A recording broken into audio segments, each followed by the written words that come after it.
Pemirsa, puluhan aparat keamanan gabungan disiagakan untuk mengamankan lokasi batu akik jenis giok yang bersengketa di Kabupaten Nagan Raya Aceh. Harga batu giok tersebut diperkirakan mencapai 30 miliar rupiah.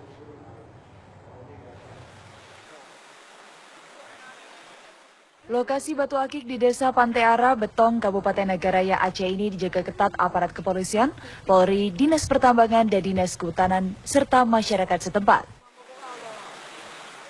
Hal ini dilakukan untuk mengantisipasi potensi bentrokan warga yang berebut untuk menambang batu akik jenis giok itu.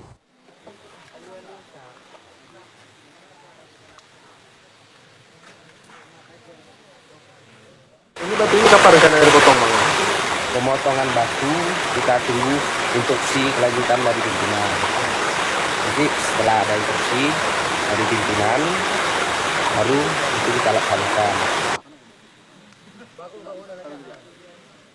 Lokasi batu akik ini masih menjadi sengketa antara pemerintah kabupaten dan warga.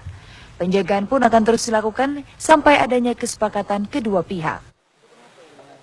Dari Kabupaten Nagan Raya Aceh, Haidir Azhar, TV One mengabarkan.